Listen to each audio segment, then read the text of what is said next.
Hey, I'm not surprised, motherfuckers.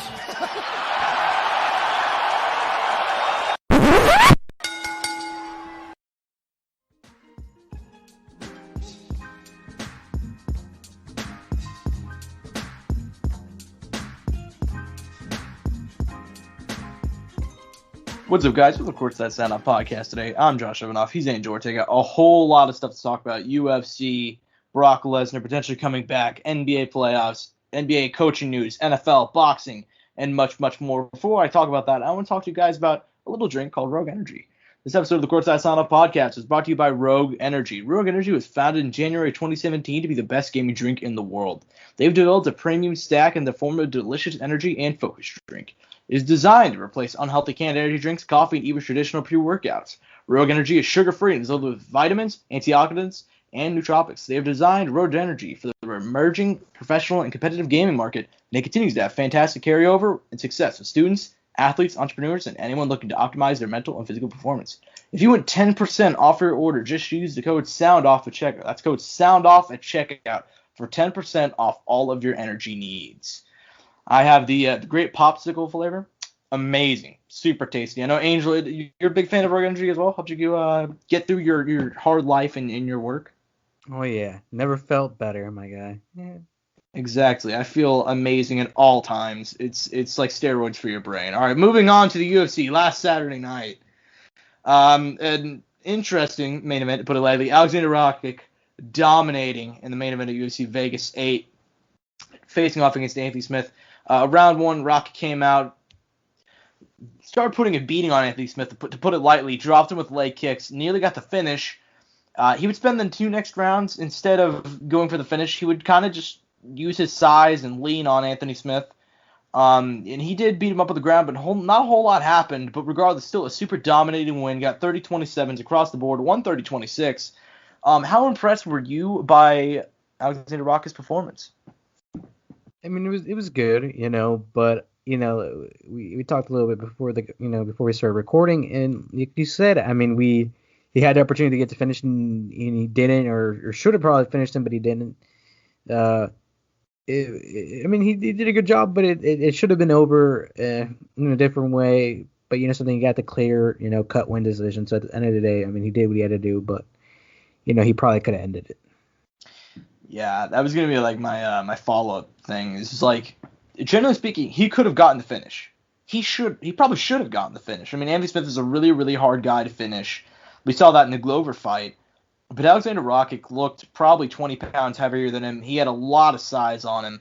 And he nearly finished him in the first round before he just decided to out-wrestle him, which was pretty much a weird, really, really weird tactical decision. So, yeah, you brought that up. It was a good win. But part of me is kind of more focused on Anthony Smith coming out of this loss, because he was a guy that rose through 205, and he looked phenomenal, and he looked really, really good. And I was facing not the best competition. I mean, arguably. I mean, he beat Old Man Rashad, Old Man Shogun, choked out Vulcan, and he beat Gus, which are all pretty good wins. But now he's lost 3 of his last 4, and the last 2 have been really, really bad losses. He talked about potentially moving down to 185 after this fight. Do you think that's the right move for him?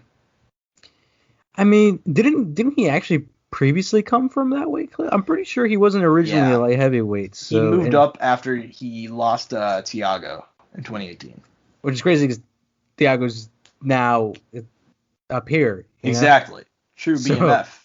And he's found success up here too. And I mean, it seemed like the weight change was a good idea. And then as far as going down, I mean, the opponents, I mean, I don't know. He if he made it work, I mean, why change it? But at the same time, if it's not working, you should probably do something different. I don't know if I'd be a big fan of it, but if he does it, it works out, then, that's a different story. I don't know. He's 32, probably has a couple years left in him, not too much longer. And then, with the damage that's being taken, I don't know how smart of a choice it is in reality. Yeah, that's kind of where I am. I don't think his issue is that he's too undersized now. He did look undersized to Alexander Rakic, but Rakic is probably one of the biggest 205 pounders there is. I mean, the dude is huge. Like, he looks like a heavyweight. Especially if he just put on a couple more pounds of muscle, he would look like a straight up legit heavyweight. But I think the issue is more or less that Anthony Smith's fighting guys who are just bad matchups for him. I mean, I thought he should have beaten Glover. And part of me wonders, I mean, in the second round, I believe it was either the second round or early third round, he broke his orbital. And he was winning the fight pretty clearly before that. He was completely outboxing Glover. Maybe he doesn't break his orbital, he wins that fight, but I think it's more of a circumstance he just facing guys with bad matchups. I mean, Glover has a really good gas tank. He's very much a durable guy. He's very old school. He's a great gas tank, good wrestling, very well-rounded guy. I mean, Anthony Smith, on his way up, he was beating guys like Vulcan and Gus and Shogun and Rashad, and those are all good wins, but Rashad is older, Shogun was older. Maybe he's not a top 5 light heavyweight like he was ranked. Maybe he's more just a top 15, top 10 guy who just happened to get a couple good matchups, but that still remains to be seen. Personally, for me, after this, I'd like to see Smith fight somebody in the lower half of the rankings. But Rakic, I think if I were to matchmake for the light heavyweight division right now, the Glover versus Thiago Santos is supposed to be happening next week. Not going to happen now. But I was going to say something along the lines of the winner of Thiago Glover fights the winner of Dom and Jan. The loser of that fight would fight Rakic. I think that's the smart decision right now. Because as much as that fight was really boring with Rakic, he's at the top half of that division. Moving on to the co-main event, another not very great fight, but a very impressive win by Neil Magny, completely dominating Robbie Lawler. Generally speaking, I got to be honest here, I'm somebody who thought Neil Magny was getting pretty close to done after he lost to Santiago Ponzinibbio. He got absolutely dominated. He got bodied. That was one of the worst beatdowns I've seen. It's one of those fights that gets really overlooked, too, in terms of really bad beatdowns. He got absolutely destroyed. And Ponzi put him out cold. But since then, 3 wins in a row, Li Jingliang, Anthony Rocco Martin, Robbie Lawler. How impressed have you been with Neil Magny this year as a whole and his kind of turnaround since losing to Ponzinibbio and then having to take a layoff? I mean, just the fact that he kind of got back on the train, man. I mean, that's impressive for anybody, just getting it back and just fighting, staying committed to it and doing good and doing really well. And I mean, like we saw this last Saturday night, I mean, he looked great. I mean, honestly, I'd say great. And he looked very dominant in that fight, I felt. Was it the most exciting? Probably not. But at the end of the day, he did what he had to do, and it all worked out, He put Robbie Lawler a number of times in all these compromising positions. It looked like he was about to get the submission attempt on him like a number of times. I can't even say how many times he got close to at least starting one, and just made Robbie have to, stay in it and stay in it and stay in it. And it looked great. He's just nasty in the clinch, held him down. I mean, he did. It was just something. It was just so well done. It was the most entertaining. No, but he did what he had to do. That's fair, and that's important to remember here because Robbie Lawler is very much. We'll get into Robbie in a second, but I think he's very much a guy who's on the downslope, but he's still a very dangerous guy on the feet. He still has a lot of power whenever he chooses to throw, but he did what he had to do, and he got the win, and it was a very dominant win too. I mean, there was no controversy at all, so absolutely props to him. Probably one of the better wins of his career. But moving on to Robbie real quick, and it's something that's kind of one of the talking points coming out of this. What would you like to see for Robbie next? Because, I mean, he's getting older. He's only getting older. He's very inactive. I don't know if this is controversial, but I was thinking of fights for Robbie. He's lost 4 in a row. Am I crazy for thinking this is the perfect time to have him fight Mike Perry? Why not? I think it's the perfect opportunity because that fight, Mike Perry called him out like years ago, and that fight never happened. And now, I mean, there's 2 fights I want to see from Mike Perry, either that one or Kazmat Chimaev. There you go. So, yeah, but I mean, are you kind of thinking that Robbie's hardcore declining, or is it just he's had a couple bad fights? I mean, he's aged. I mean, it's just being human at the end of the day. Not everybody can be 40 years old and still be at the top of their sport. I mean, very few athletes throughout any sport have ever done that. And I know Robbie isn't 40 yet. But he's nearing the number every day, right? Yeah. And and it's like time's only against him. It's not in his favor. I mean, it'd be very hard for him to try to turn it around now and try to get to number 1, title contender and all that. So maybe he should look at the idea of having fun fights and trying to get those big payouts and just having exciting stuff to watch for the fans. That's true. I think that's kind of the route. I bring it up a lot of time with these declining guys. I think there's two routes that can go. They can either go the route of keep on losing fights, or one or two, but not really. Okay, keep on losing fights to the top of competition, and fight guys to kind of help elevate you in the rankings, but won't be very entertaining.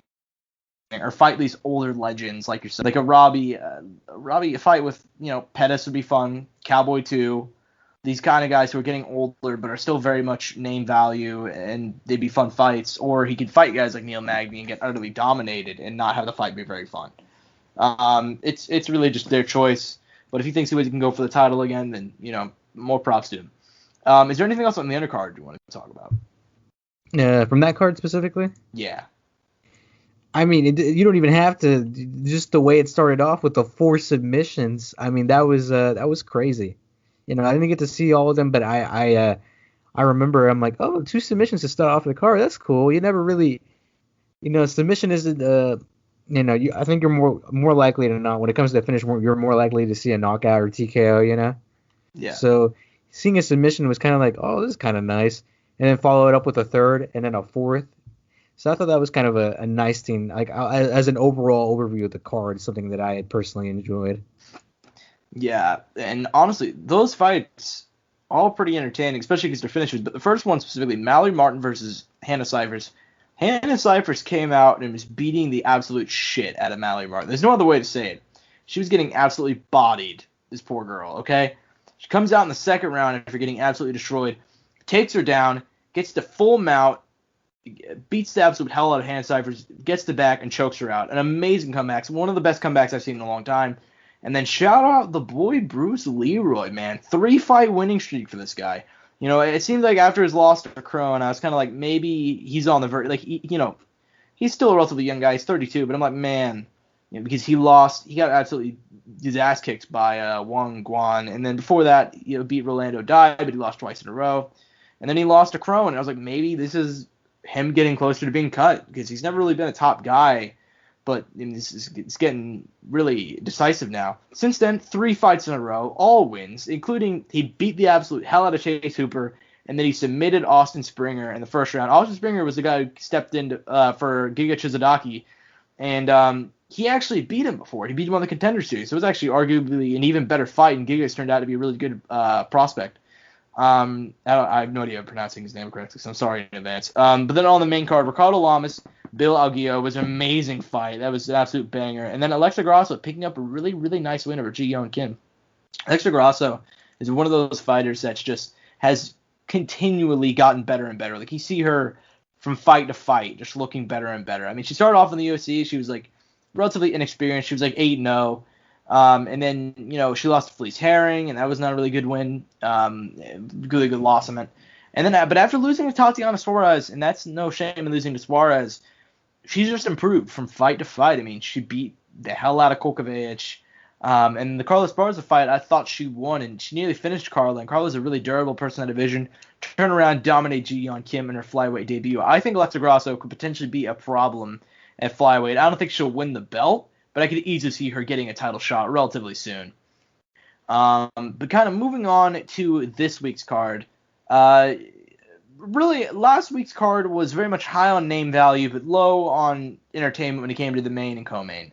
Maybe this card will be the exact opposite, because the main event, high name value, Alistair Overeem versus Augusto Sakai. That's an interesting fight right there. We'll start off right there.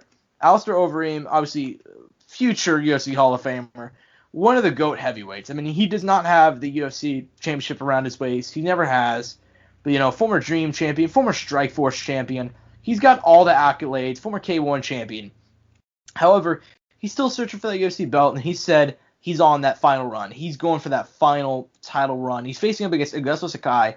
Augusto Sakai is an interesting guy because, on paper, he's not the most impressive guy. I mean, listen, he's 15-1, which is an amazing record, but it's whenever you look at those wins that you're kind of hesitant. He had a draw with Dan Charles a couple of years ago. Dan Charles, who was most known in Bellator for getting the absolute shit kicked out of him by Bobby Lashley.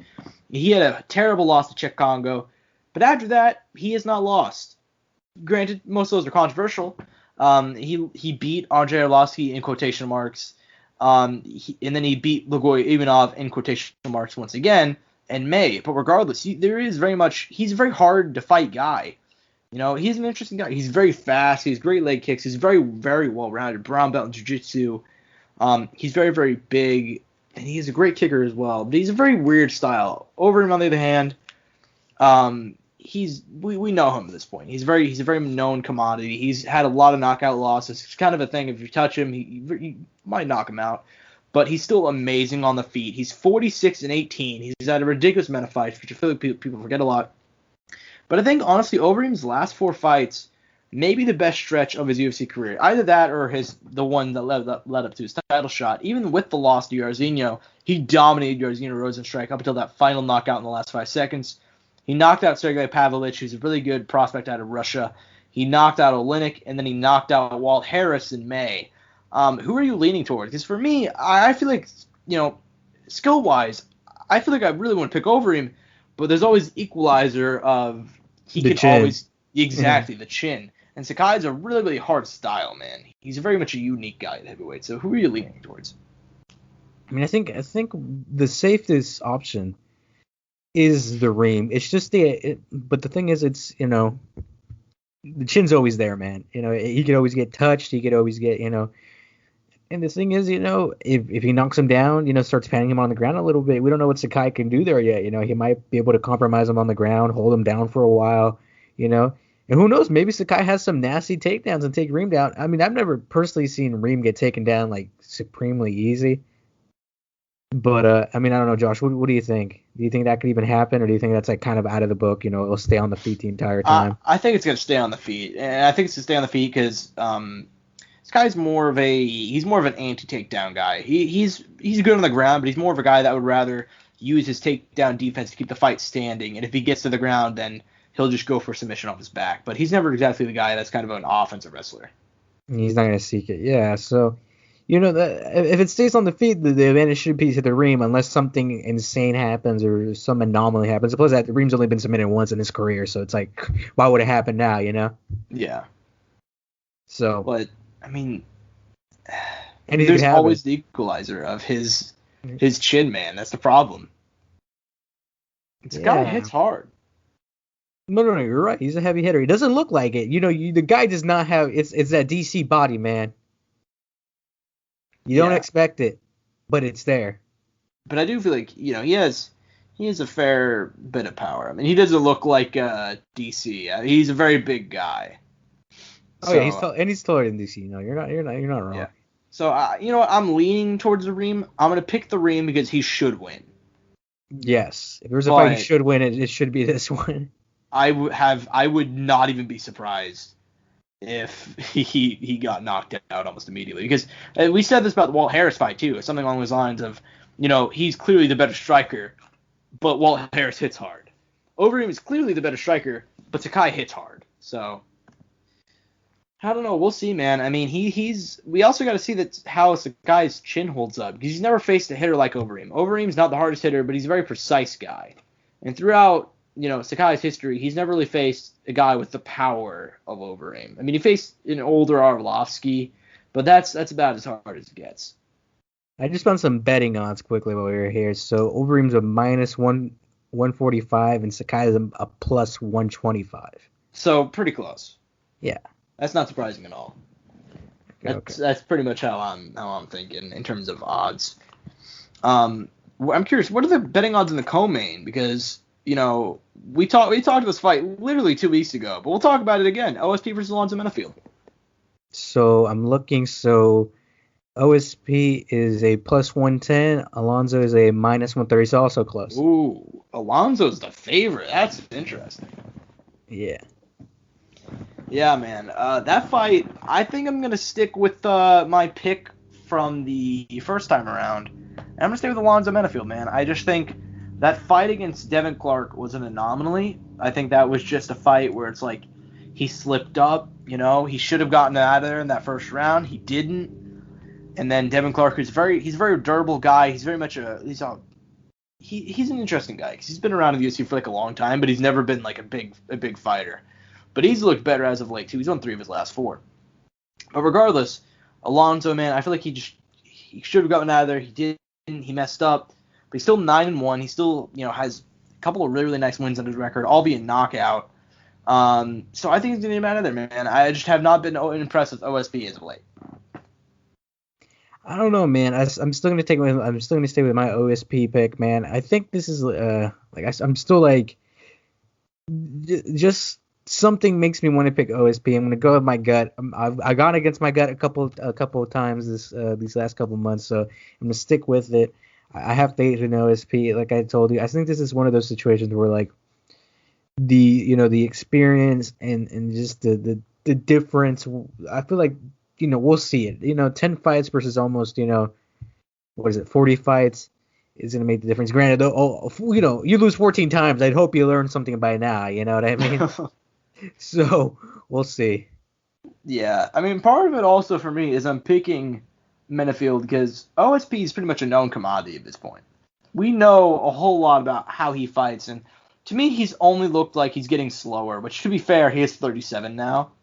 But, I mean, he's just not looked good to me as of late. But I would not be surprised if OSP just used some veteran tactics, got it out of the first round, because he's Alonzo, granted, if it's one fight, it's only one fight to take away from. But if you get him out of that first round, it's GG, no re, okay?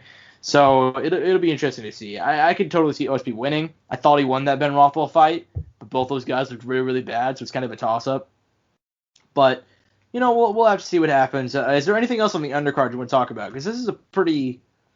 It's an interesting card. It's interesting. We have our fan favorite, the human Blade, Shell Pereira, my bad, coming back. Absolute entertainment. Lots of spinning stuff. Lots of spinning shit. There better be. It hasn't worked out the last couple of times, so maybe this time it will. You think he wins? I don't know. I don't want to make that kind of prediction right now. But it'd be fun if he did. Listen, I'm not going to pretend to know anything about his opponent, Zalim Amadaev, okay? I do know that he's lost his only 2 UFC fights. I know that he's gotten he lost a decision to Max Griffin, and then he got knocked out by Danny Roberts. However, he is Russian, and I don't know much about him, so I'm gonna pick him. That's just the way it is for me, man. I don't like when I don't know somebody and they're just Russian. You just gotta pick him. But listen, Michel Pereira actually, it's mostly a joke, but I could, if he fights he's like 26. I did not. I thought Yeah. he was a lot older. He looks really old. No offense, but he looks a lot older. Well, dude, listen, Pereira. Listen, if he fights the way he did against Diego, I could see him winning a lot more fights because he did crazy shit, but not to the degree that he did in the Tristan Connolly and Danny Roberts fights. It's controlled chaos. Exactly. I think if he does more like the Diego fight, now he lost that quote unquote because of the illegal knee. But I could see him winning this one if he just doesn't. If he does more, he doesn't freak out. He doesn't do too much crazy shit. If he does some crazy shit, it'll be fun and he might win. But he needs to control the crazy shit. That's my thoughts on it. No. You're absolutely right. And then, other fights on the card. Brian Kelleher's back. That should be fun. Thiago Moises, Jalen Turner. That should be a fun fight. The People's Champ, Sajara Eubanks. She's back. That's about it. It's just normally I'm the one who's like, you got to look for the small stuff on the card. You got to look for this fight. You got to look for that fight. There's some stuff there. Not a whole lot, but there's some stuff. Marcos Rogerio de Lima, he's back. That's something.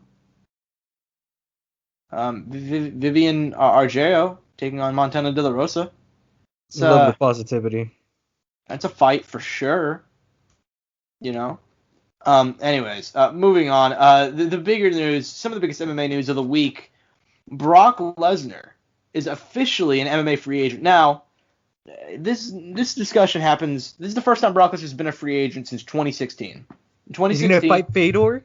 We'll get into that. I wrote about this earlier this week. Okay, Right. Brock Lesnar. He's teased about going to MMA before, but whenever he was in WWE, it was a lot harder. The first time he was a free agent, last time he was, was 2015. Now, that was whenever he was teasing going to the UFC, and he ended up deciding not to. However, he did have a clause in his contract to where he could fight in the UFC if he wanted to, and that's why he fought at UFC 200. Now he's a straight-up free agent for the first time in 5 years. Now, Brock's 43. But Dana White said he'd set up a fight between him and John Jones if he wanted it. Scott Coker said he'd set up a fight between Brock and Fedor if they both wanted it. Brock Lesnar's a free agent. Would you like to see him return to MMA, and where? Because Bellator has become kind of an interesting person in this conversation because Coker. Oh my God, Josh. Scott Coker said he'd set up the fight. Which one would you prefer to? Oh my God. Okay. If he comes back to MMA, which promotion would you like to see him with, and who would you like to see him fight? I mean, can I just say those would both be awful matchups for Brock, but they'd be super. Come on, Josh. Come on. I think he beats the shit out of Fedor at this point. You think he beats Fedor? But Fedor has hands. Fedor has hands, but I don't think he'd keep it on the feet. Fedor got took down twice by Chael Sonnen. No, you're not wrong. He could get to. But the thing is, even then, Fedor's not like a idiot on the ground. Sambo champ. Like he could still do something. That's true, but I think that fight would be a toss up, but it'd be really ugly after round one. Okay. As far as interesting, I think that one would be better than the Jones fight because Jones, I don't think would want to use his wrestling or try to even use his wrestling if they want, because they would probably make that fight at heavyweight and not light heavyweight. Here's my controversial opinion, and this might change, but I said, John Jones called him out, like, what was it? I think it was 3 years ago at this point. It was like UFC 214 after he beat DC for the second time, and then he popped for steroids. He called him out. And I was thinking at that point, I was like, I'll take Brock in that fight, honestly. But nowadays, it's been like 4 years since Brock's fought. If he's gonna jump straight in to fight John Jones, he'll probably get massacred. But that's just my opinion. But what were you gonna say about, do you like both those fights to be like massacres or whatever? I mean, like. I just think he would lose, both of them realistically. I mean, if he did come back, what would be a good fight for him then? I don't think there's like a perfect matchup, because you want it to be exciting. So as far as excitement, it wouldn't get any bigger than that. And obviously they're not going to give him like Stipe or anything like that. Even though I think that'd be very interesting and fun, but that wouldn't be the right thing to do, Yeah. Man, I mean, I'd love to see Brock versus DC. That'd be a money fight for DC. I think that would have been really fun. The only issue is DC would have wanted to fight for a title, but as far as making money, that would have been a moneymaker in my opinion. Yeah, I think DC would take that fight now. I honestly think he would. I don't see how he could say no to that fight. I think that'd be a fun one. Same thing for Stipe. Stipe is the dark horse in the situation. But, the whole original deal at 226 was the winner of that fight, the first DC Stipe fight, was going to fight Brock. So that's how that was going to go down. But obviously, they ended up having contractual issues with Brock. So, listen, let me be clear here. I don't think Brock comes back to MMA. But if he does, I think him versus John Jones makes too much sense not to happen. You know what I mean? Like, if he's going to come back, he's not going to go to Bellator. I think it's funny to talk about him going to Bellator.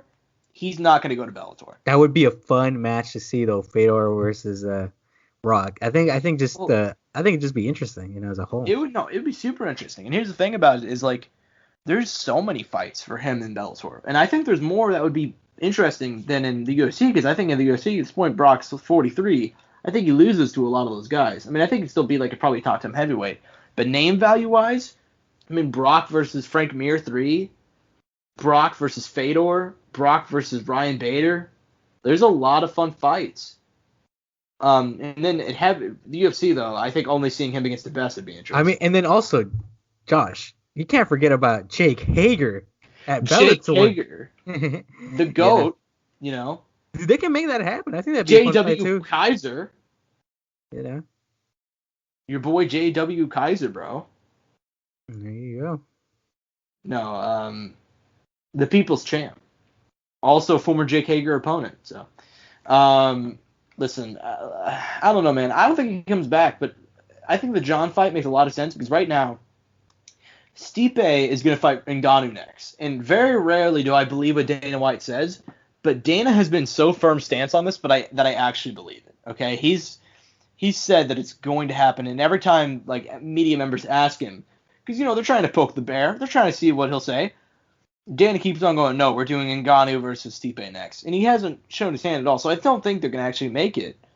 Because normally, when Dana wants to do something, he'll just say, we'll see what happens. And he always was saying that. He's been saying Ngannou's going to get the shot for months now.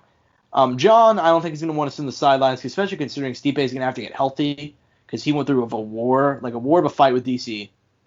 So just for me, I mean, if Brock comes back, John's open. He wants to fight at heavyweight. There's no real big names for John to fight right now. I mean, if Overeem wins, then maybe that could be, a relatively big fight, but I don't know. I just think that makes most sense. But of the fights I'd want to see, it'd totally be Fedor versus Brock. Just for, the historical value. I mean, that fight should have happened years ago. Good. Pride style. Yeah, I mean, that fight was supposed to happen. That's one of my favorite fights that never happened. So, before we talk about the NBA playoffs and talk about all the stuff that's happening, there's been a lot of NBA news to come out over the last day or so. I want to talk to you guys about Fight Plus. Fight Plus provides a special selection of premium events in boxing, MMA, pro wrestling, and other combat sports.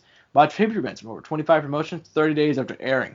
Fight Plus includes organizations like Brave FC, Unified MMA, UC MMA, CZW, BKB, FSW, BCB Boxing, Cullen, and much, much more are available for your viewing pleasure.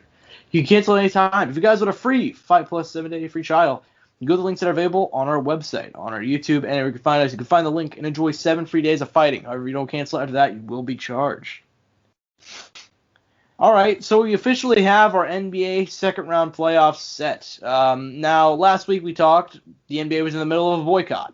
However, since then, the first round has entirely been finished with games wrapping up last night to officially determine who's moving on to the second round in the West. The East has been set for a while. Actually, as of right now, Boston is up 2-0 over Toronto. Miami's up 2-0 over Milwaukee, which kind of sucks because, I mean, I'll be straight up, me and Angel were probably both going to pick Miami to win the series, but now we're not going to get any credit for it. So, anyways, though, the series that ended up getting wrapped up were obviously Denver and Utah and OKC and Houston. We can start off in Denver and Utah because you and I, we talked about this before the podcast went live. God damn, it's hard not to feel bad for Donovan Mitchell. But at the same time, what an amazing series by the Nuggets, man. I mean, to come back from down 3-1. What were your thoughts on that whole situation? I mean, it's amazing. It's it's great. I mean, who doesn't love a 7-game series, man? I mean, you can't not like that. I mean, that's as competitive as it get. And I mean, and there was ups and downs in the series. There was games that looked competitive as can be, and one game that didn't look competitive at all. And we thought things were over at some points for a certain team, and then it looked one way, and then it went the other way, and then it ended up coming back around. I mean, it was just a beautiful story on the court, Yeah. And in the end, it ended up being, it wasn't Jokic who led the comeback. It was Jamal Murray. So, and he went off. I mean, he absolutely went insane during that entire series. And so did Donovan Mitchell, which is part of the reason why I felt really, really bad for him, because you just saw after that Game 7, he was exhausted, man. He looked just wore out, and he tried so hard. He tried so hard to lead that team to victory, especially considering Conley wasn't there for the first 2 games. And, they still led him to Game 7. They still led him to being up 3-1. And I got to ask, where does Utah go from here, man? I mean, they added Conley in the offseason, and they're hoping to give him that boost. They still ended up being the 6th seed and still out in the first round. Where do they go? Man, I mean, and it's not like they're doing, they probably should have closed out the series, and I always thought the Nuggets were the better team, It looked like it wasn't going to go the Nuggets' way, and that was surprising me a lot because I'm like, it was going to go the complete opposite way of what I thought. But, they ended up coming back around. I mean, and the Jazz have made it to the playoffs or been making it to the playoffs for a while now. And even when Donovan came in, they still, ended up, continuing. I mean, in his first year in the NBA, he made it to the playoffs. You know, uh, I think he upset. That was the upset against the Thunder. Well, not necessarily upset, but he beat the Thunder right that year. Yeah, I mean that was an upset. Yeah, because rookie kid, leading his team. I'd say somewhat unexpected, right? You don't always see that coming. We were the heavy favorites going into that series, but I remember distinctly having conversations with you about how terrified I was of facing Utah. Yeah. So, I mean, I don't know. Maybe they go back. They try to fill in some holes, see what they can do. They brought in, Jordan Clarkson. I don't even think they used Jordan Clarkson a lot. They brought in Mike Conley, like you said, who was like, or I don't know if he did or didn't say that, but, who was going to be like a big, game changer for them. And ended up being non-existent pretty much for them in the sense, like, and I mean, granted, he left the bubble to go see, I think he had a kid. He just had a kid, so obviously made perfect sense, But even through the regular season, it just seemed like Mike Conley wasn't clicking with the team, and it wasn't like him being bad or anything. It just didn't seem like for some reason, he just didn't fit into the system, or it just wasn't working out. So that ended up being kind of a waste of a trade. I don't think they gave away anything too bad or gave up anything that they really should have kept, but it just didn't end up working out how they thought they would. So, that's how that went. I don't know. Maybe they just take a step back. They try to see, is the team built how we wanted to be built? What did and didn't work for us, and, go on from there. Yeah, and obviously, I don't think they're going to shut down the experiment after 1 year. I think they should give it another year and see what happens, obviously. I just think cutting ties with Conley after 1 year would be stupid. But at the same point, they really didn't elevate that team at all. I mean, let's just call it how it is. I mean, they ended up being, last year they were a team that got bounced in the first round and were pretty disappointing. And this year they were a team that started off 3-1, started off amazing, and they expected, especially with the addition of Conley. But here's the thing, they weren't amazing in the regular season, which they probably should have been. They should have been better in the regular season to elevate them to not being the 6th seed. They were still the 6th seed, still ended up being bounced in the first round, and Conley still didn't seem to provide that big boost to the team that he was supposed to, have. So I do think they're going to have to look at stuff in the offseason. I don't think Mitchell's going anywhere. I assume he's one of those guys who's going to stay with that team. I think they have a really, really good core there, but they just can't figure out how to get past some of these bigger teams in the conference. And they added Conley, hoping it would do that.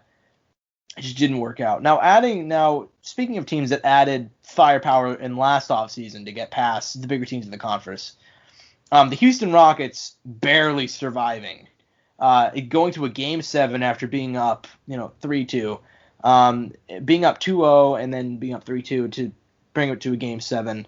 Barely surviving, winning 104-102, went right down to the wire. An amazing game, an amazing series. What were your thoughts on that whole series, man? Because for me as an OKC fan, I never once thought we were actually going to beat Houston. I said it was going to be a close series, but I figured they'd probably close us out in 5 or 6. At the same point, though, I'm a little bit surprised at how many issues that Houston had with OKC. So, what were your thoughts on that? I mean, like, Houston's like one of those teams I told you, I think I might have mentioned it. I don't remember if I did, but it's like a very touchable team,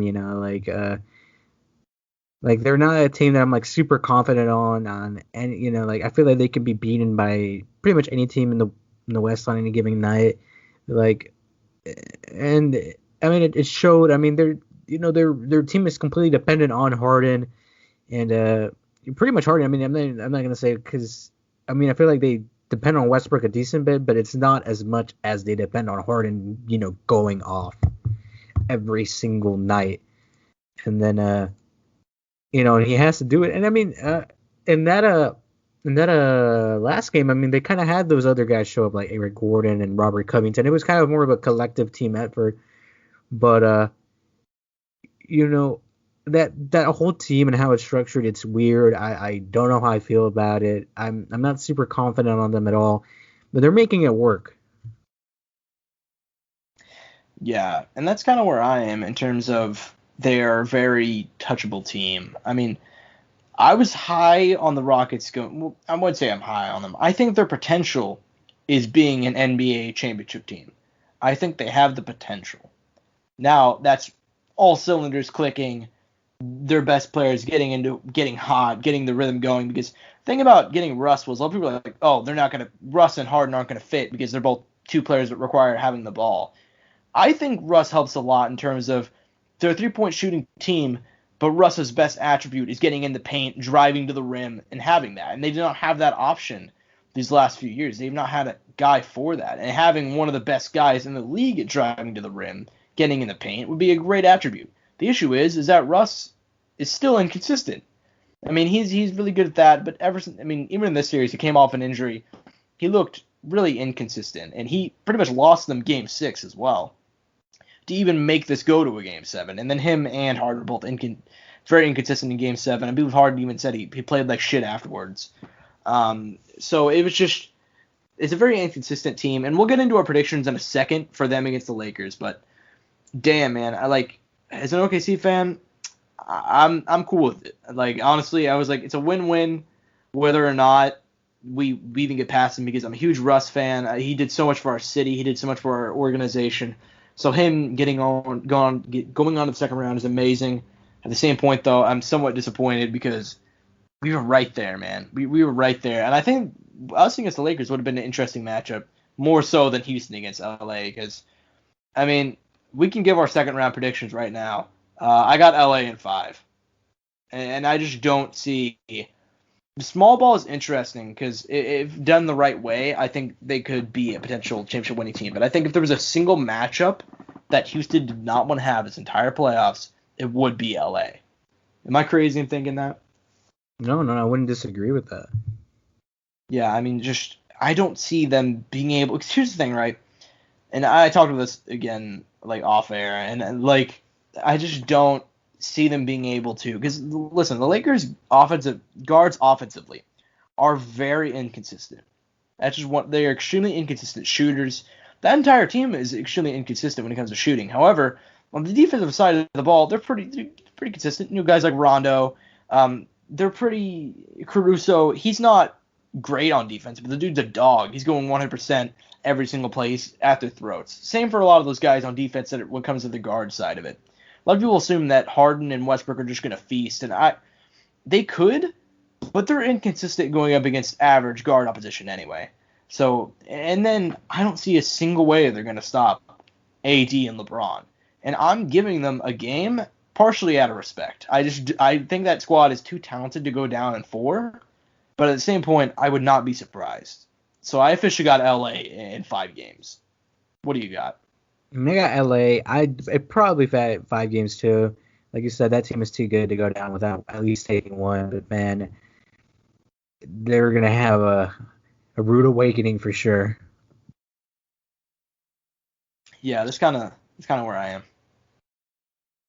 But it's going to be interesting to see, man. I think it's going to be a really, really interesting series regardless. I think this is going to be either one.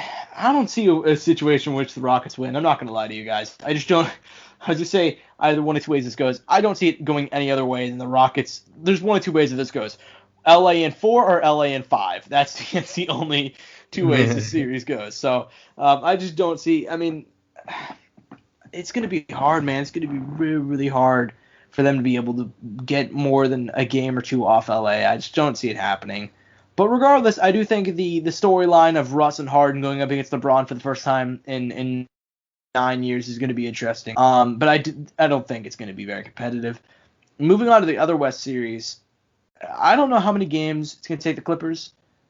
If I were to guess, also 5 to 6, I think Denver's going to be exhausted, man. I just don't see them.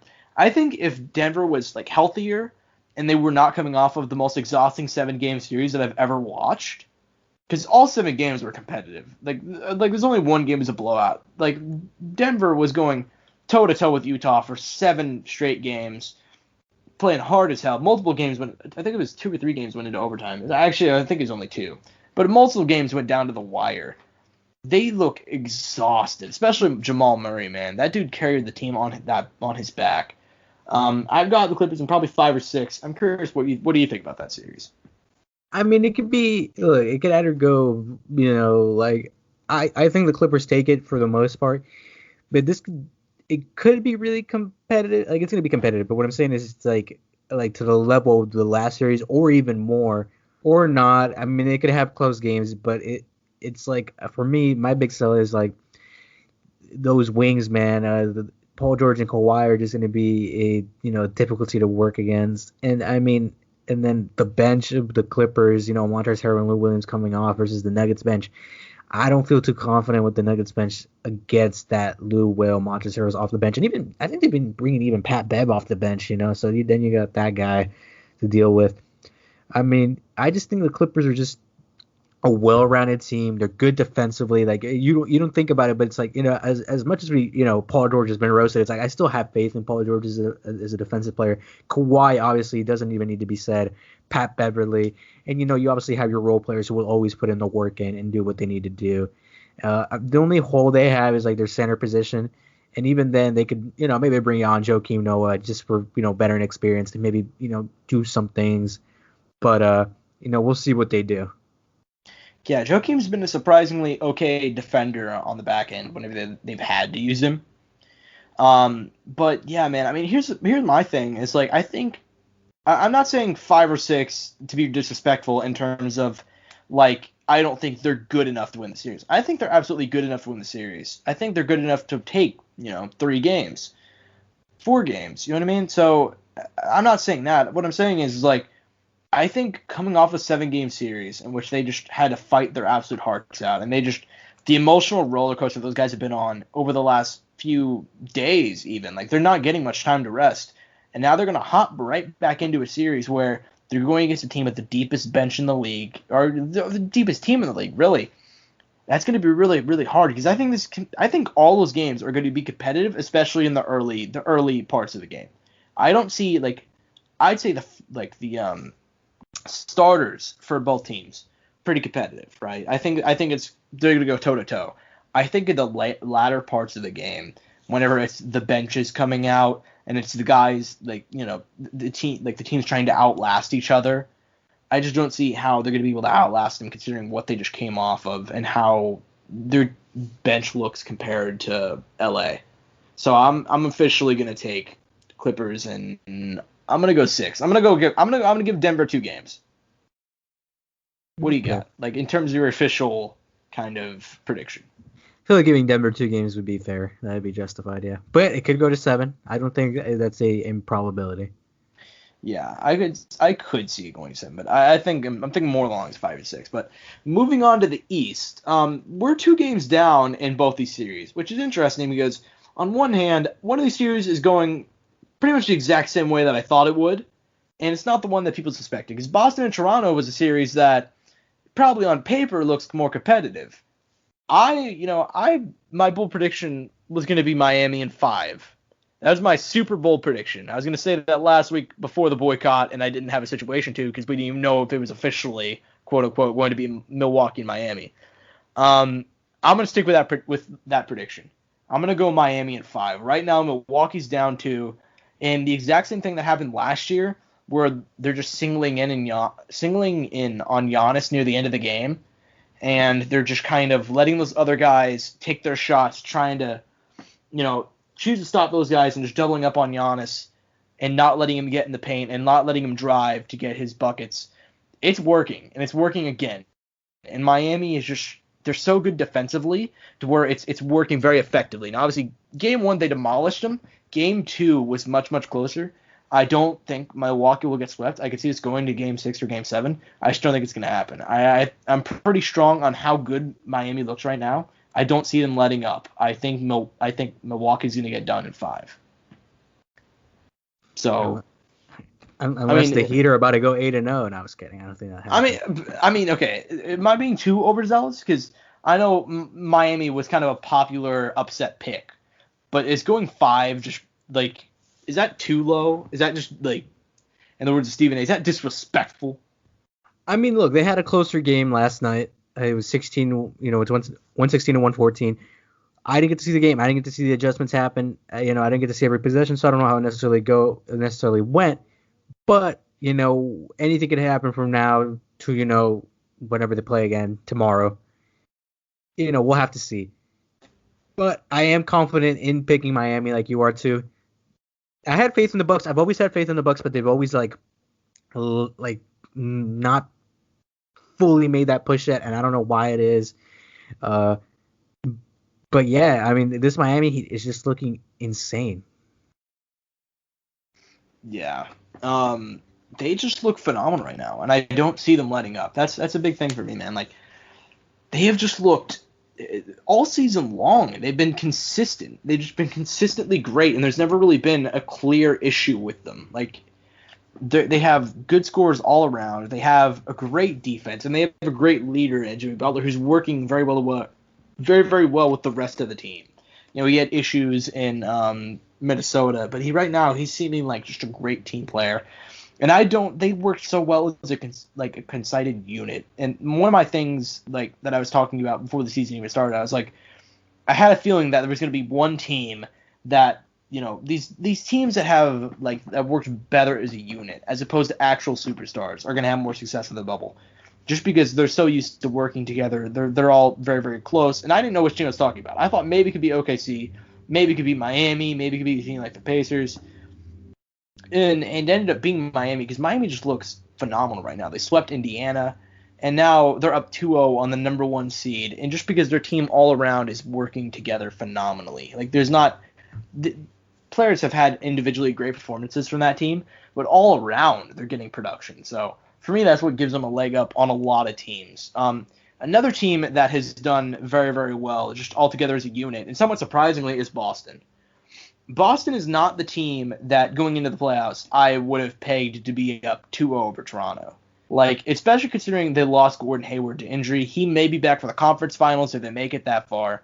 But damn, man, going up 2-0 over Toronto, and in both games, I mean, first game was a blowout. Second one was closer, but then Toronto ended up, you know, losing down the stretch.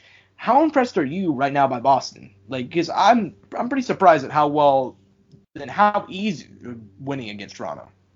You know, and I think that, you know, and I hope it doesn't sound bad, but I think they're playing better or finding more success because they don't have to deal with Gordon Hayward and finding minutes for Gordon Hayward because they get to give Tatum and Brown those moments to shine, which are kind of like your young guys who probably should have been investing time into. And that was like a big thing. It's like, should we be investing time into these guys mainly, or should we be bringing in these other, you know, like big names?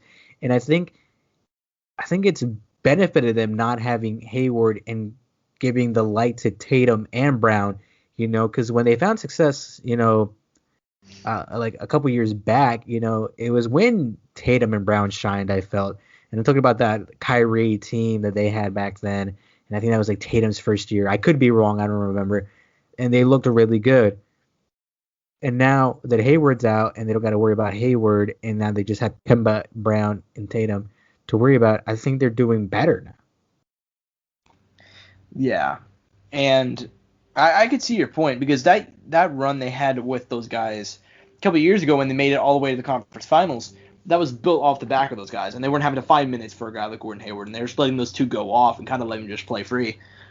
And that's kind of the situation that is going on this year. I mean, they work really, really well as a unit, and that's something I got to give Boston credit for, because I think talent-wise, I would rank them, like, and especially, I'd say coaching has a lot to deal with it. I mean, Brad Stevens is a phenomenal coach, but I'd say talent-wise, I'd put them behind probably Milwaukee, you know, Toronto, maybe even Philly in the East. Like, Philly has a lot of talent, but they didn't figure out what to do with them. I mean, Kemba's been a huge help to them, but I'd say it's mostly been guys like Smart, Tatum going off, and Jaylen Brown, obviously, that have kind of led them to being as good as they are. But I'll say this much. I am really surprised at how easily they're beating up on the Toronto Raptors. I mean, listen, I'm going to stick with my pick. At the start of the series, I had, you know, Toronto probably winning in 6 games. I don't think it's going to be 6 games now. I'm still going to go Toronto in 7. But I do think Toronto is going to come back and win this series eventually. I think Game 1, they got dominated. Game 2, they brought it really, really close, nearly got it. I think they're going to end up winning the series in 7. What are your thoughts? I'm taking Boston at 6. I'm just kind of surprised. And like I told you, I think it's the Hayward thing. I think the Hayward thing, him not playing, has kind of helped into their benefit. You know, and it's weird because, you know, obviously their coach formerly coached Hayward in college, so you'd think he'd be able to manifest his skills the best, but it hasn't been the case. And the whole Hayward thing never, in the time being there, I don't think he's been able to like perfectly fit in my opinion. And I don't know. I think he's kind of pulled them back rather than propelled them forward. And it's not because he's bad. It's not because he's a bad player. It's just for some reason he just hasn't been able to fit into that team. Yeah, and he's never really. I mean, I guess part of it also I feel like is injuries, and I feel like that's a really really big factor. I mean, if he's had a lot of injuries, not even excluding the really really bad leg break, like he was really. I'll say it. He was just bad last year, and we attributed a lot of that. A lot of people did to him coming off the injury. This year he was more productive, but I'd say he never really fit completely in.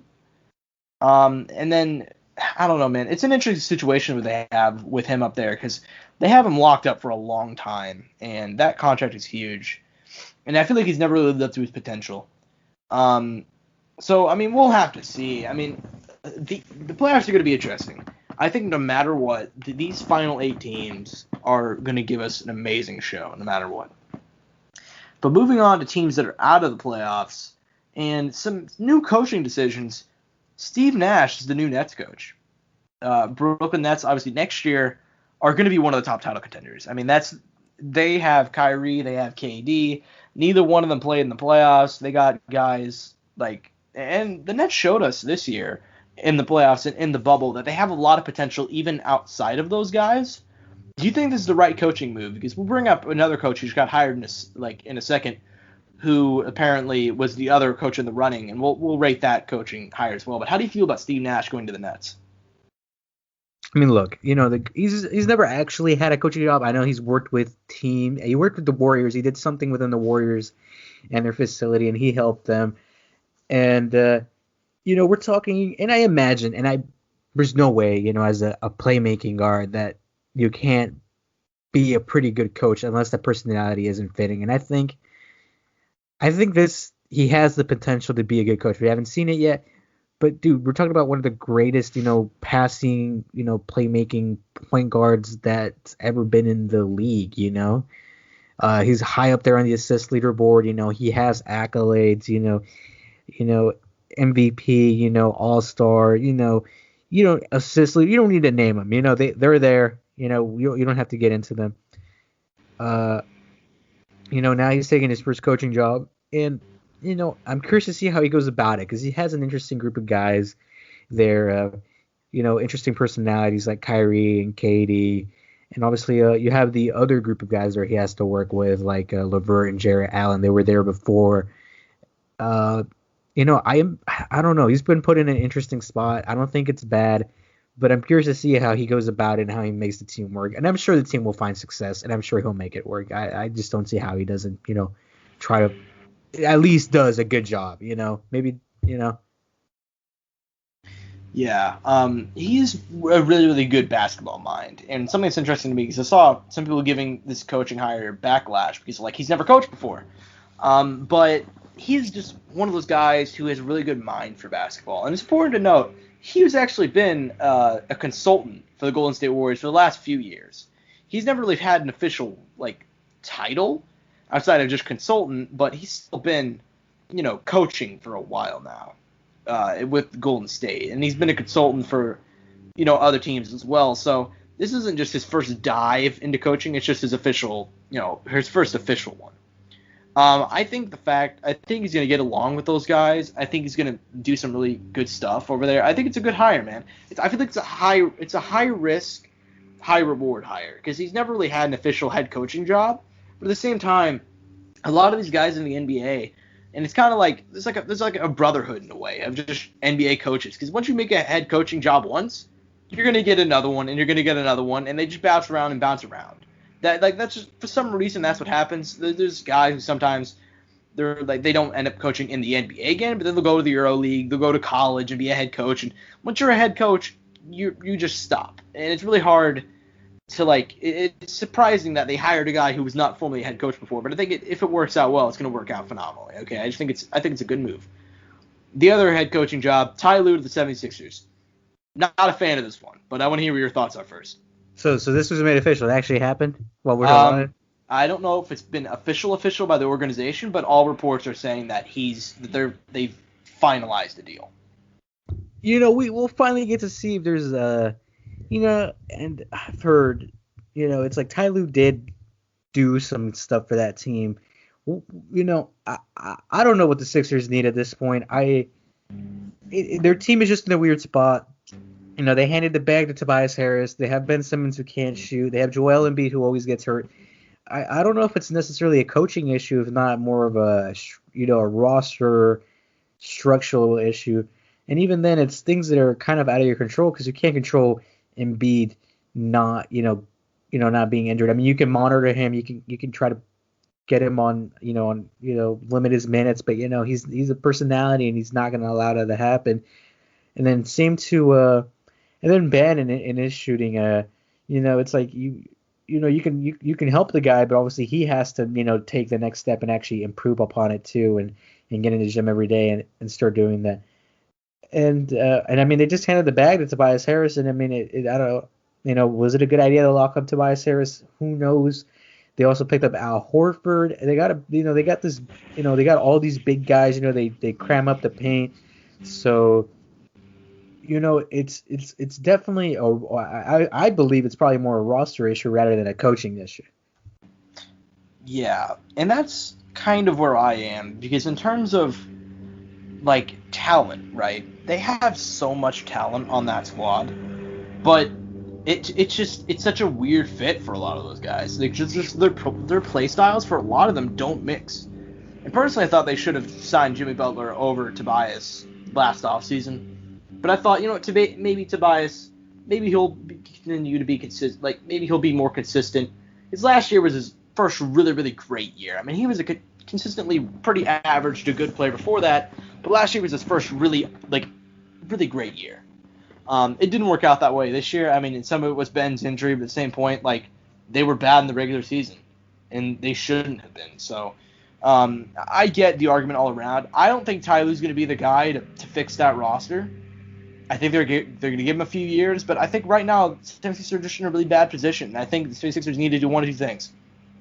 Either they just need to completely try and do their best to sell off some of those pieces, because Tobias and Al Horford, I honestly don't understand what they were doing there. I think those are two really, really bad contracts, and they don't fit well into the squad. They kind of got Al Horford to be, because he was the Embiid stopper over there in Boston, but he ended up stopping Embiid in a way, funnily enough, because they just didn't end up going far. But I don't know, man. I don't like that hiring very much at all, but at the same point, there's not a whole lot they can actually do with that roster right now. So it'll be interesting to see what route they go down in the future. But, yeah. So, kind of moving on. Angel, did you know that the NFL starts in a week? It's official, Josh. We're getting football. We're officially getting football. I can't believe it. And you know what? I've talked about it many times on this podcast. I did not think it was going to happen.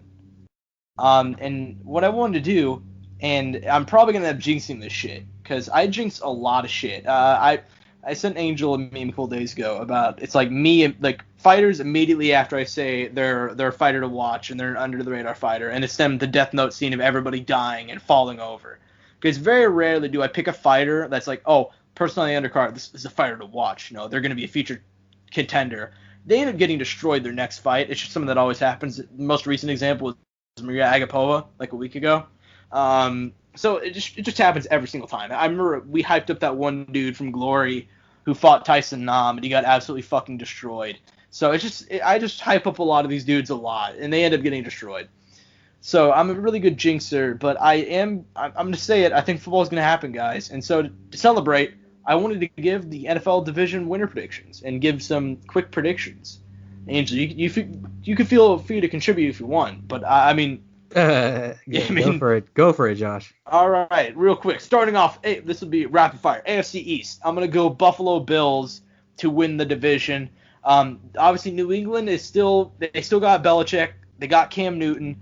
And they still have some good pieces on that squad. Okay. And I think that as long as Billy B is there, they're going to be a good team. But they no longer have fucking Johnny Foxborough, okay? And they no longer have Brady. They lost a lot of more than just Brady. They lost pieces on the defensive side of the ball. Buffalo was at their necks all season last year, and I don't think adding Cam, and I love Cam Newton, but the dude's really injury prone. He's not looked the same last 2 years. I'm going to go Buffalo to win the division down there in New York, all right? Moving on to the AFC North, obviously Baltimore Ravens. I don't see anybody surpassing them. I think that you look at the Ravens roster, and I think Lamar Jackson still needs to take steps in terms of improving his passing, okay? He's a very good runner. He's a very good contributor when it comes to getting down to the red zone. He's very, very accurate down there. Him in the red zone is one of the most underrated parts of that offense because he has a lot of – I mean, if you look at his touchdowns passing, he got like 3,000 yards passing, but he had 37 touchdowns, something like that passing-wise. They run down there to the red zone, and then they either bulldoze with, their running attack, or they just let him throw when they're really, really close. And he's really, really good down near the red zone. That's a very underrated part of his game. I really wanted to pick Cleveland for a fun pick, because I'm high on Cleveland. I'm high on Baker Mayfield. They went 6-10 last year after being hyped up so much. I think this year they're probably going to make the playoffs. I think, they're going to have an actual head coach with Kevin Stefanski. I'm very high on Cleveland. Pittsburgh is a team that people have been saying maybe they'll come out of the North. But Pittsburgh, they have 38-year-old Ben Roethlisberger coming off an ACL tear. That's a terrible decision. They have an amazing defense, but I'm willing to bet he's going to look bad. Moving on, AFC South. This one's a toss-up for me personally. Indianapolis got Phillip Rivers. They were an okay team last year, even without a real quarterback. They had Jacoby Brissett, but he was, pretty injury-prone, and he's not a starter in his own right. Tennessee made the conference finals last year, but they ended up getting blown out by the Chiefs, and they ended up Tannehill looked good, and so did, Derrick Henry, but I'm going to go Houston. Houston, despite losing Deshaun, they had Deshaun Watson. I meant they lost DeAndre Hopkins. Deshaun Watson is still going to go off. I think that's going to be a competitive division. I'm just not a big believer in Tennessee, man. They have a tried and true, formula when it comes to the playoffs of running the ball, minimizing the offense, the other team's time of possession, and they're really good in the playoffs with their running attack. I just don't think it's going to be as viable this time around. I feel like kind of the word down on Tennessee. I think they might make the playoffs, but I'm not that high on them this year, man. And then Jacksonville fucking sucks. All right, Jacksonville. I was talking to my buddy about it the other day. They're going to go 2-14. Okay, Jacksonville's terrible, and they just got rid of Leonard Fournette. AFC West, Chiefs all day, not even close. 14-2, bold prediction. I think it'd be more fun to pick the second team, and I think that's probably going to be Denver. I think Denver's going to be the second team in the AFC West. They're going to finish second, but Kansas City all way. We're going to make the Super Bowl again. Just saying. We're facing the Texans next Thursday, so you guys should watch us beat the hell out of them again. NFC East, I'm going to go Philadelphia. I just don't see. Washington is too young, and they don't even have a name right now. So the Washington football team is what they're called. Giants, I like Daniel Jones, I like the steps he's taking in his development, but I don't think it's going to be enough to make the playoffs. Dallas is super inconsistent. I think it stays that way. NFC North, I'm going to go with Green Bay. I think Aaron Rodgers is going to go full scorched earth this year after they drafted his replacement. I think they're going to win the division. Minnesota's a good team, but I don't think they're going to be good enough. Detroit has potential, but I don't think their defense is good enough to carry them. And Chicago has a really good defense, but Trubisky or Foles are just not good enough to drag them to the playoffs. NFC South, all the hype is with Tampa Bay, Tom Brady, Leonard Fournette. They have such an amazing roster. If it was 2015, I'm going to go New Orleans. I think New Orleans is going to be the number one team in that conference, honestly. I think Drew Brees is getting older, but I do think it's going to be enough. I think Tampa Bay is going to go 9-7. I think they're going to be this year's Browns. There's always one team in the NFL every single year that's hyped up, and they end up not being that good. On paper, their roster looks amazing. They got Rob Gronkowski, they got Tom Brady, they got LaShawn McCoy, they just got Leonard Fournette, they got Mike Evans, Chris Godwin. They got really good O.J. Howard, also another tight end. They could be running 3 tight end sets. Cam Brate's really good too. But I think Tom Brady, he's getting really, really older. He looked like he regressed in the second half of last season. Finally, he looked like he regressed. The running backs, Rojo is a pretty good guy, but Fournette's really inconsistent, and LaShawn McCoy is a fumble machine at this point in his career. He's very old. He's not that old, in terms of, but in running back years, he's old. He's like 34. Yeah, I'm gonna go New Orleans to win the NFC South. And last but not least, I'm gonna go San Fran out of the NFC West. I think San Francisco, they got really close to beating us in the Super Bowl, man. They got really close. I like Arizona. I like some of the moves they've made. I'd like to pick Arizona as an upset pick, but I don't think it happens. Seattle has a lot of potential, but they're just very clearly limited on the wide receiver side and the running back side. I mean, I'm not sure if Marshawn Lynch is going to be back with them this year. I heard rumors that he might come back. And they've just got Josh Gordon to be another wide receiver for them, but I don't think it's going to be enough. I'm going San Francisco out of the NFC West. Okay, Angel, how was that? I'm sure you agree with all my picks. Yeah, Josh, my complete and utter analysis is exactly the same. I'm glad we're in agreement, my man. Amazing. But you think the Chiefs win Thursday, right? Oh, Josh, I'm going to 100% agree with you, Josh. I get all my football information and all my football opinions from you, so I imagine they're all generally accurate. Oh yeah, for sure. I'm the greatest. What can I say? I'm pretty sure all those are going to be wrong. Outside of the Chiefs, though, that's like a that's the only one you're confident about. That's the only one. My bold pick is that the Bucs are going to suck. Now they're not going to suck, but they're going to go 9-7. So basically, just better, slightly better than average. But Alrighty. We'll see. Last news of the day, some boxing news, and we got 2 fights that are made for November 7th.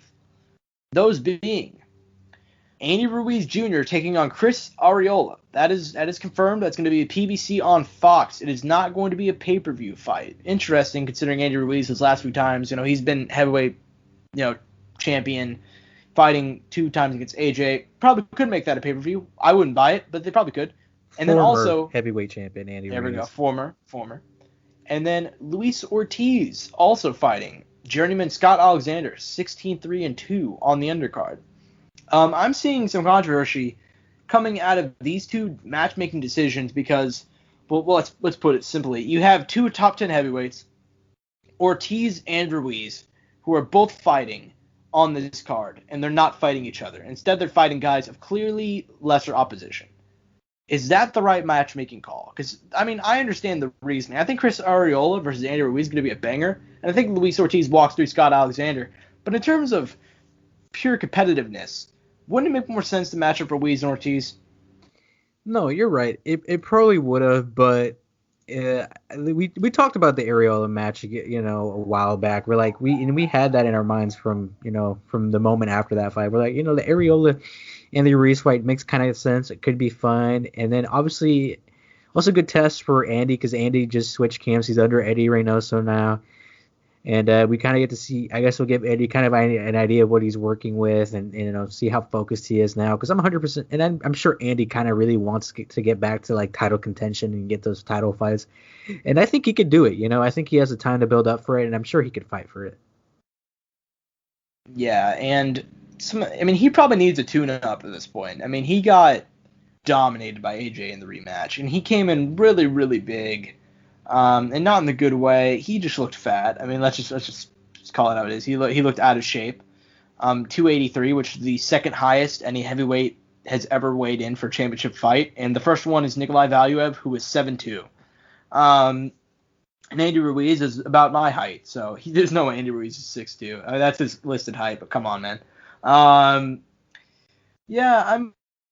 I get the reasoning behind those fights. I think it's interesting that it's not going to be on pay-per-view. And apparently they're expected to fight each other next. Now, if that's actually going to happen, now in boxing stuff gets said all the time, and it never ends up happening. If they actually fight each other next, it would make sense because, these 2 are going to be fighting, and they're going to be fighting on a Fox card, and then, could help build hype for an eventual Ruiz-Ortiz match. But I don't know. I think it's cool. I like the main event a lot. Ruiz versus Arreola. Chris Arreola's pretty older at this point in his career, but the dude's never been in a boring fight. Full credit to him. Chris Arreola's been one of my more favorite heavyweights since I've been following boxing. The dude just puts on bangers. He's never really the most competitive. he's lost every heavyweight title shot he's gotten, but the dude's been in some fun fights. The Adam Kownacki fight was amazing, and that happened last year. So, yeah. Is there anything else you want to talk about before we bounce out of here? Nothing in particular that I wanted to highlight. All right. So, thank you guys for listening as always. Courtside Soundoff available on Spotify, YouTube, TuneIn, Apple, iTunes, Podbean. Anywhere you can find a podcast, you can find us. Google. We're working on it, getting on Amazon Podcast. So we'll give you guys updates on that. Yeah, thank you guys for listening as always. All the support on YouTube has been phenomenal. Twitter at Courtside Soundoff if you guys want to follow for updates over there. That's where we're most active on social media. So that's all we got. I'm at Josh Sonoff on Twitter. He's at Entertaker_01. So peace and buggeries. Mouse click.